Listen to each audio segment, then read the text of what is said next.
People on YouTube love nothing more than videos where someone they don't like gets owned or destroyed. It's a very common internet genre, and this one is about Christopher Hitchens allegedly getting owned by William Lane Craig. So let's watch this video and see if Christopher Hitchens really got owned by William Lane Craig. How many religions in the world do you believe to be false? I don't know how many religions in the world there are, so I Well, could you name... Right. Fair enough. Okay, so that's one thing I really don't like about William Lane Craig's style.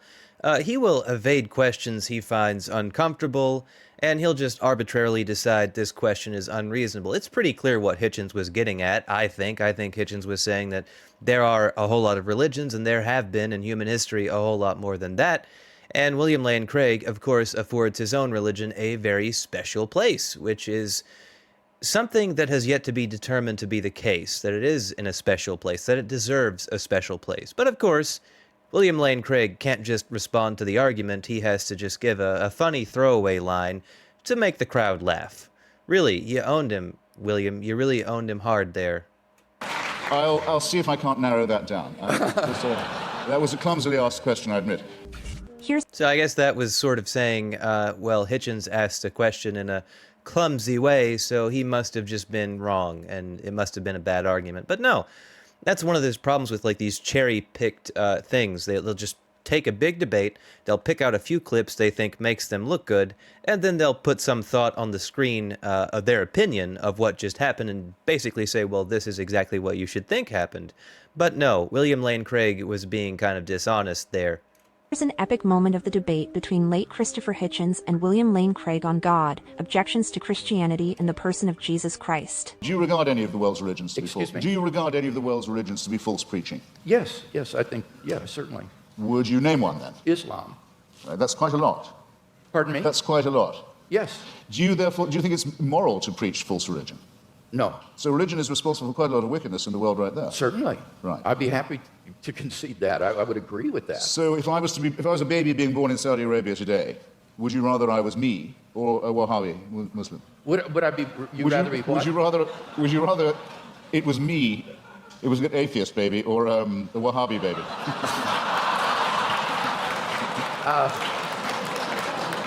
I don't have any preference as to whether you would. Again, avoiding the question is kind of being phrased as an own here, like, ha, look, he didn't fall for your little trick, Hitchens. You lost this one, buddy. But no, he just refused to answer the question. You're going to win any debate if you just refuse to answer every question and ask like the person asking the question is a moron asking stupid questions. But I think it's a perfectly valid question. Wahhabi Islam has been responsible for a great deal of terrorism and terrible things in the world. Certainly a lot more than atheism has been. Atheism, there aren't groups of atheists going around committing terrorist attacks and forming terrorist groups. So I think it's a perfectly valid question, and I think any reasonable person who doesn't believe in that kind of thing, the Wahhabi sort of terrorism, would have to say, well, I'd rather you be born an atheist than that. But naturally, William Lane Craig just avoids the question and gives another throwaway line just to make people laugh, acts like Christopher Hitchens is being ridiculous. Good. As bad as that. Okay. Are there any? I've only got a few seconds. It's a serious question. I shouldn't squander it. Are there any Christian denominations you regard as false? Certainly. Could I know what they are? Well, I'm not a Calvinist, for example. I think that certain tenets of Reformed theology are incorrect. I would be more in the Wesleyan camp myself. It definitely took him a lot longer to come up with that example. I'm actually kind of surprised he was not prepared for that. But these are differences among brethren. These are not differences on which we need to put one another in some sort of a cage. So within the Christian camp... Well, didn't he just say that false teaching is inherently immoral, and he believes that those are false teachings, false sects? So really, are they brethren? Are they? I mean, that's a good question. So there's a large diversity of perspectives. I'm sure there are views that I hold that are probably false. But I'm trying my best to get my theology straight, trying to do the best job. But I think all of us would recognize that none of us agree on every point of Christian doctrine, on every dot and tittle. Absolutely. Absolutely owned. That's what they should have said. Absolutely owned. There was no owning there. I've yet to see the ownage, but let's continue. Absolutely on point. William Lane Craig is humble enough to acknowledge that he might be flawed on certain doctrines while admitting his convictions that there are certain tenets of Christian faith that are unsound. Believers throughout the centuries have See, that's one thing I do think we can agree on here, that is kind of a humble perspective to say, well, I could be wrong. That's what any reasonable person would say, that I can be wrong about a lot of things. But I don't think it's a special statement. I think Christopher Hitchens would say that about himself. He has been wrong on any number of things he was when he was alive. And he did eventually come around and say, well, I was wrong on those things. I have done the same thing. To say that this is some like special thing, which is the implication here, is frankly silly. recognized that they could be wrong on certain issues that do not pertain to the fundamentals of Christianity. Hence, to promote the Christian virtue of love among brethren, this aphorism has been proclaimed: in essentials, unity; in non-essentials, liberty; in all things, love. And in one of the Gospels, that at the time of the crucifixion, all the graves of Jerusalem were opened, and all the tenants of the graves walked the streets and greeted their old friends. It makes the resurrection sound rather commonplace in the greater Jerusalem area. That's in the Gospel of Matthew, and that's actually attached to a crucifixion narrative. That's what I said. It says at the time of the crucifixion. Yes, that's right. At the time of the crucifixion, it says that there were appearances of Old Testament saints in Jerusalem at the time. This is part of Matthew's description of the crucifixion scene. I mean, do you believe that? I don't know whether Matthew intends this to be apocalyptic imagery or whether he means this to be taken literally. I've not studied it in any depth, and I'm open-minded about it. Hold up. William Lane Craig, the Bible guy, the philosopher of Christianity, has not studied this? I find that hard to believe. And it does fit his character to just like straight up lie about something like this. Do I believe that William Lane Craig has not studied this? No, I don't believe that. I believe he knows all about it, and I think he probably does take a literalist position on it, but doesn't want to admit that in front of a crowd or to Christopher Hitchens, who would then tear him apart for it. Hardly what I would consider to be ownage. I'm willing to be convinced one way or the other. The rising of the saints in Matthew could be best understood in Jewish apocalyptic literary style for portraying how Jesus' death was age-shifting. For Matthew attaches this story not to the account of Jesus' resurrection, but of his crucifixion, which is one of the firmest anchor points of the historical Jesus. Okay, that's one perspective on it, but let's be clear, that's only one perspective on it. Most Christians, most fundamentalist Christians, most evangelicals, most non-Catholic Christians would say that that literally happened. So I think it's fine to say, well, maybe it wasn't literal, maybe it was just apocalyptic imagery. I think that's a perfectly valid take. But I also think that, again, William Lane Craig does have a solid opinion on it. He just doesn't want to share because it is more literalist, and he knows that sounds kind of silly. The reason I'm pressing you is this because, I mean, we know from Scripture that Pharaoh's magicians could produce miracles. In the end, Aaron could outproduce them. But what I'm suggesting to you is even if the laws of nature can be suspended and great miracles can be performed, it doesn't prove the truth of the doctrine of the person who's performing them. That's a good point. I like to point to this a lot of the time when Christians talk about miracles and Jesus performing them. In the Old Testament, there's plenty of examples of the opposite side performing miracles that were pretty incredible. So the performance of miracles alone, even in Christian theology, does not inherently prove the divinity of someone. It can just prove outside nefarious influence. Like, according to Christian theology and how it works, there's no reason that Jesus himself couldn't have been a sorcerer on the other side, just there to mislead large numbers of people. In fact, if you want to think of Satan as the ruler of this world, whose whole goal is to derail everything God does, what better way to do that than to get Gentiles convinced that they are right and the Jews are wrong about everything? Just some food for thought there. Or would you not agree to that? Not necessarily. I think that's right. Here Hitchens is not well informed on the uniqueness of the power of Jesus over demons. In the first century, The stated, let's be clear, the stated power of Jesus over demons, and I also don't think that that in itself should be very compelling of an argument. Let's accept the idea that Jesus was able to cast out demons. Let's just accept that. Let's go even further than that. Let's accept that his people were also able to do that. If, let's say, let's go with some really wild leeway based on that one idea that I just shared, that actually it's all a big satanic conspiracy. Christians love doing that, so I'm going to do it back to them for a second. Let's assume that it all is a big, grand satanic conspiracy to undo the works of Judaism. If that were the case, it totally makes sense that those people could cast out demons, that Jesus could, that his followers could because they're not really casting out demons at all. The demons are leaving voluntarily to prove the point and mislead people.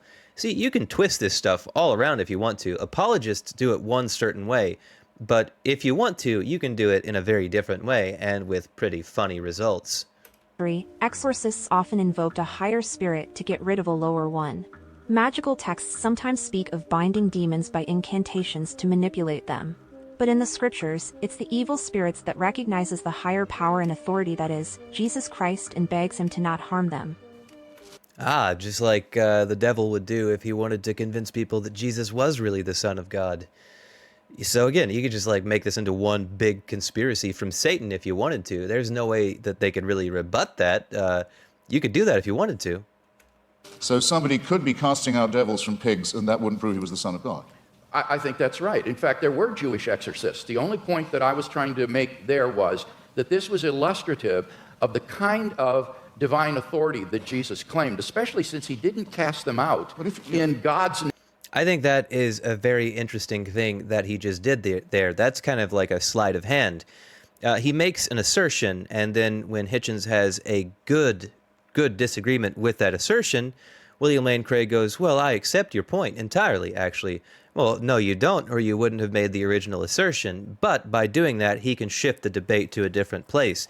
These are the techniques William Lane Craig uses to win debates, and they are very effective, which I can see how somebody could see something like this and think Hitchens got owned if they failed to notice Craig just like repeatedly accepts Hitchens on what he's saying, even after Hitchens has directly contradicted something he said, and then he just like acts like it never happened or it doesn't matter a whole lot.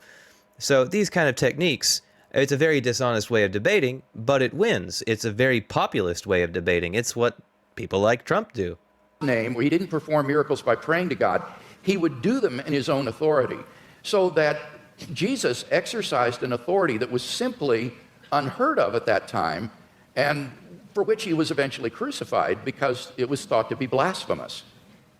Well, it was thought to be blasphemous to claim to be the Messiah, to be exact. I mean, the people who got the closest look at him, the Jewish Sanhedrin, thought that his claims were not genuine. So remember, if you're resting anything on eyewitness... And yeah, we are saying essentially that these claims come from the followers of Jesus. We, as Christians, like to say very often about things like evolution, we were not there.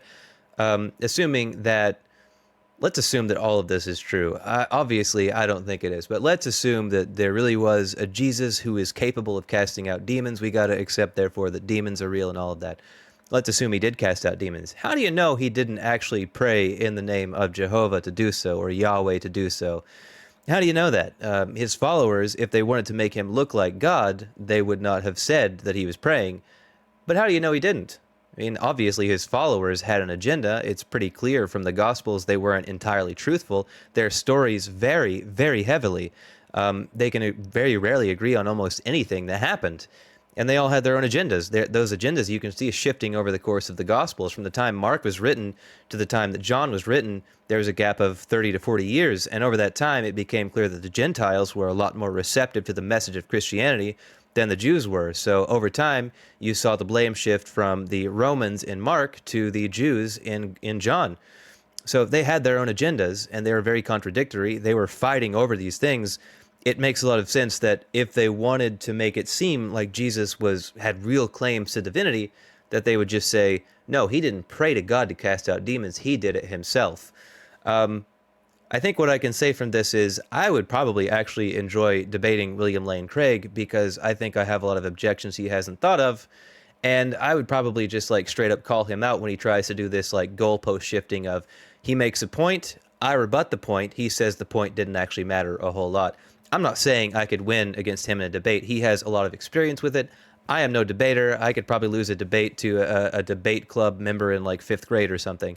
So I'm not saying I would win such a debate, but I would like to have it because I think it would be very interesting overall. The ones who we definitely know were there thought he was bogus. But, okay, I think I've got a rough idea, assuming you make that assumption of his pre-existing divinity, that it's a presuppositionalist case. Once again, the argument against William Lane Craig of presupposing Jesus' divinity and recognizing his unique authority over demons can be counter-argued against Hitchens. Is Hitchens not presupposing that Jesus was a mere exorcist and thereby fails to recognize the corpus of the New Testament that presents Jesus as the higher power over every other demonic spirits?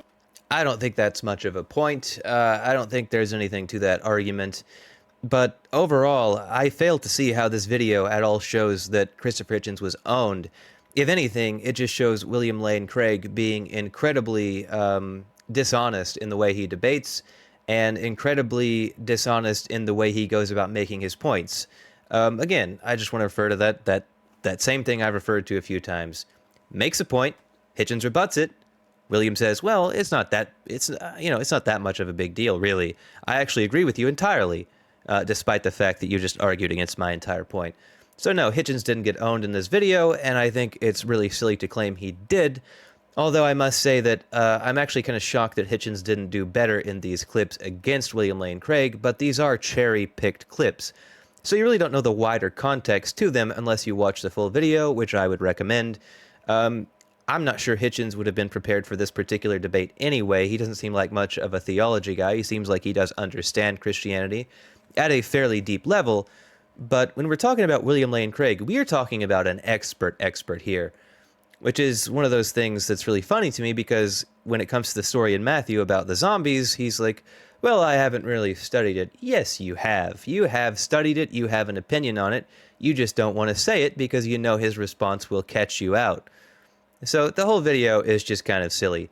There are so many objections you can have to everything William Lane Craig does here that, frankly, the only way I can see somebody thinking anybody got owned here is if they're not actually paying attention to the debate itself and they're just rooting for William Lane Craig. Now, personally, when it comes to debates like this, obviously I tend to prefer Hitchens because I agree with him more than I agree with like William Lane Craig.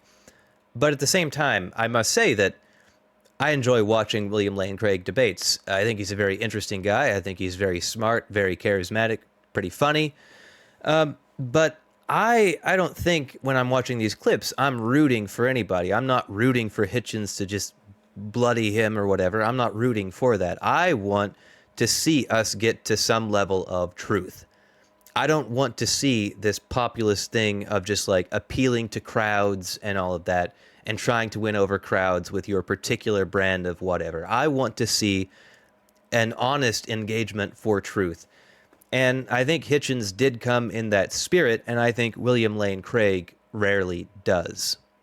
This, my friends, is the end, and if you like this video, please leave a like. If you have something to say, positive or negative, please comment it, and I will read it, probably respond. If you like what I do, if you like this channel, if you want to see more videos like this, please subscribe and do the aforementioned things because it will help with the algorithms. And most importantly, have a great day.